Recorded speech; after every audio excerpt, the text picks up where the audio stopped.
واضرب لهم مثل الرجلين جعلنا لأحدهما جنتين من أعناب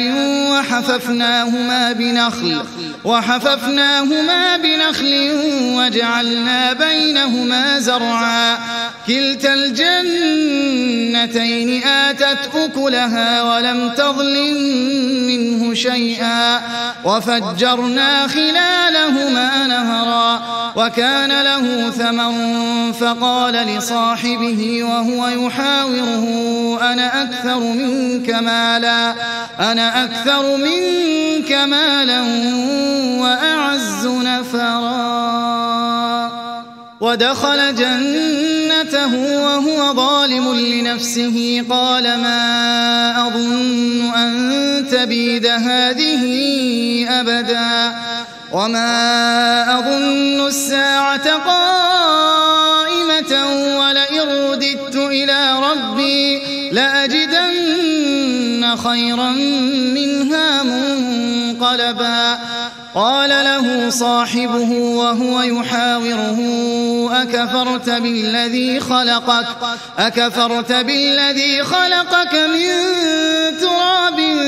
ثم من نطفة ثم سواك رجلا لكن هو الله ربي ولا أشرك بربي أحدا ولولا إذ دخلت جنتك قلت ما شاء الله لا قوة إلا بالله إن ترني أنا أقل منك مالا وولدا فعسى ربي أن يؤتيني خيرا من جنتك ويرسل عليها حسبانا من السماء فتصبح صعيدا زلقا أو يصبح ماؤها غورا فلن تستطيع له طلبا وأحيط بثمره فأصبح يقلب كفيه على ما أنفق فيها وهي خاوية على عروشها ويقول يا ليتني لم أشرك بربي أحدا ولم تكن له فئة ينصرونه من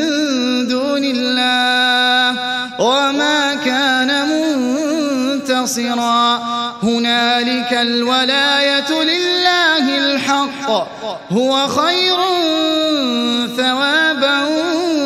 وخير عقبا واضرب لهم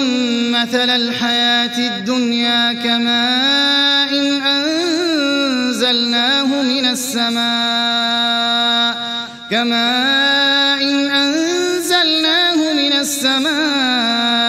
فاختلط به نبات الأرض فأصبح هشيما تذروه الرياح وكان الله على كل شيء مقتدرا المال والبنون زينة الحياة الدنيا والباقيات الصالحات خير عند ربك ثوابا وخير أملا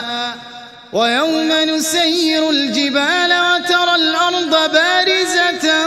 وحشرناهم فلم نغادر منهم أحدا وعرضوا على ربك صفا لقد جئتمونا كما خلقناكم أول مرة بل زعمتم أن لن نجعل لكم موعدا ووضع الكتاب فترى المجرمين مشفقين مما فيه ويقولون يا ويلتنا ما لهذا الكتاب لا يغادر صغيرة ولا كبيرة إلا أحصاها ووجدوا ما عملوا حاضرا ولا يظلم ربك أحدا